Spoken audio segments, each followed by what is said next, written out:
नमोस्तु। मैंने मृत्तिका जैन का नाम भी लिख लिया है, वो तैयार है। मृत्तिका जैन। तेस्तो आज सुधा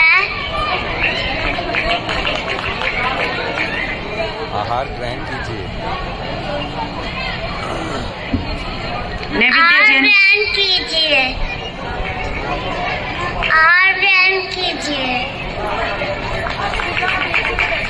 राउंड करो, round round round. Circle circle.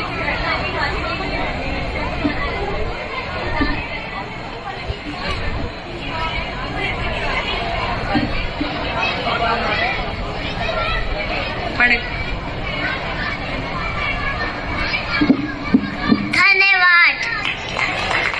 नाज़रीन दोस्तों, आज हम आपको चंदनमाला की स्टोरी सुनाते हैं। चंदनमाला जी के पिताजी का नाम धनवय था और वह अपनी माता पिता के साथ रहा करती थी, लेकिन उनके राज्य में उनके ऊपर किसी ने आरोप लगा दिया और इस कारण राज्य ने बिना सोचे समझे ही उन्हें मृत्युदंड दे दिया और यह सहन उनकी माँ नहीं कर पाई और इस कारण वह बच्ची जो है अनाथ हो गई और माता जी का देहांत हो गया।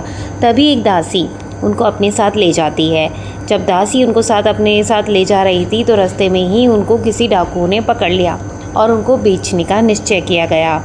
तब जब वह उनको बेचने गए तो राजा धनदत्त सेठ ने उनको वहाँ से खरीद लिया और अपनी बेटी के रूप में उनको रखा गया।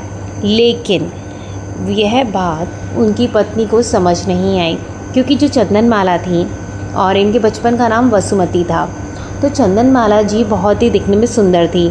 तो रानी को हर क्षण यही लगता था कि कहीं राजा जी और चंदनमाला का कुछ जो है पति पत्नी जैसा रिश्ता ना हो जाए और मेरे को ये भूल ना जाए।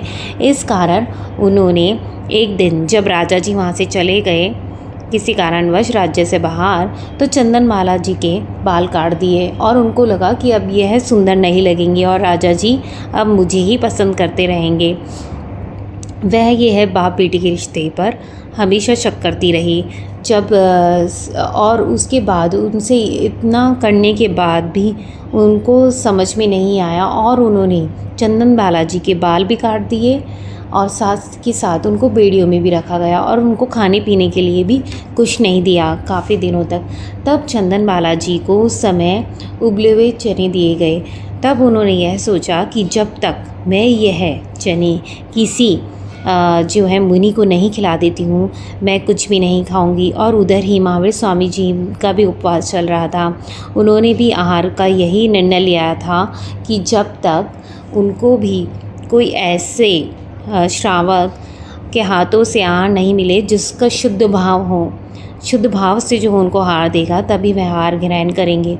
और एक दिन जब वह चंदनमाला जी के वहाँ से गुजर रहे थे तो महावीर स्वामी को स्वयं बेड़ियों से भागते हुए चंदनमाला जी ने आहार दिया और तब जाकर कई दिनों का उपवास जो है महावीर स्वामी का पूर्ण हुआ और चंदनमाला ने यह सुगध स्थिति खुद को महसूस करते हुए उन्होंने यह निर्णय लिया कि वह अब तप तपस्या की तरफ चली जाएंगी और वह भी अब जो है अब से भगवान में लीन हो जाएंगी।